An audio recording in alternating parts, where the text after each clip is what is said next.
light up. It turned out, I think, even better than we expected or hoped for.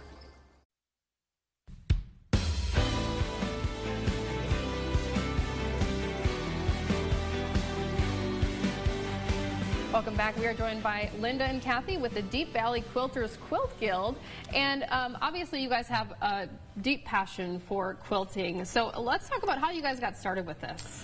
Well, I actually started probably 20, 25 years ago. A friend of mine had retired and said, hey, do you want to take a quilt class with me? And I'm like, well, okay. And I got hooked and she didn't. And I've been quilting ever since. Yeah. All right, Linda, what about you? Well, I started by decided I really like quilts. I thought, well, how hard can it be?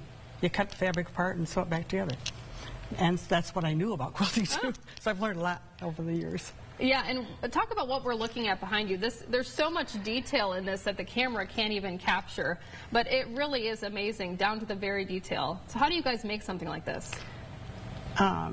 We start by deciding a pattern, and the pattern for this one is called barn work. Yeah, laundry baskets from Edita Satar's pattern. Yeah. And this is our quilt we decided on as a guild for our quilt show. And each block, we had members of our guild. We have over 60. I think before COVID we had a little over 80. But each member would do a block. Oh. And some members like to do appliques, so they worked on this, or the border had applique work. And then other members wanted to piece the blocks together and put the borders in, so they worked on that part. And the quilting, you see the little machine quilting in here? Yeah. Other members did that, and the binding. So were you guys all together when you did this, or did everyone kind of do this at home and then you brought everything together? Yes. Everybody kind of took a block home and worked on it and did it that way. And I feel like there's so many different aspects that go into this. You know, there's the creative aspect, there's like the mathematics, the geometry. So how is it going through that process? Well, it's a pattern. So yeah. The pattern designer does all the hard work for you. I see. Okay. Don't get that job, though. And tools have changed over the years, so it's much easier now. You know, before you would trace out the pattern and you'd cut it out with the scissors and, you know, sew it together. Now, you know, we have rotary cutters, we have rulers. Yes.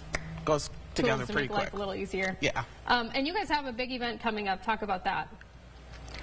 We're having a quilt show. It'll be at the Mankato Armory.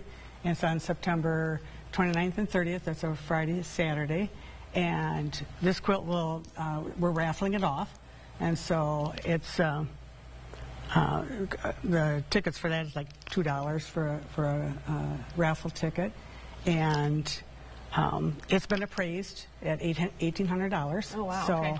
And what can people expect to see there? What should people expect?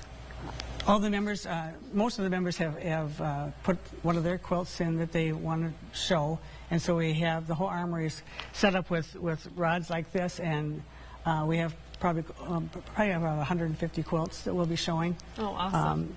We have some specialty areas where we've done like challenges, like we'll do a stripe challenge or different ideas that will be hung together too. All right. Creative minds will converge. Yeah. Well, thank you so much for being here, you guys. And where can people learn more about what you guys do in your group? Our Facebook page, Deep Valley Quilters Quilt Guild. They can reach us there and get in touch with us and find out when we meet and when and where. Sounds good. Thanks so much for being here. All right. And we'll have more when we come back on Cato Living.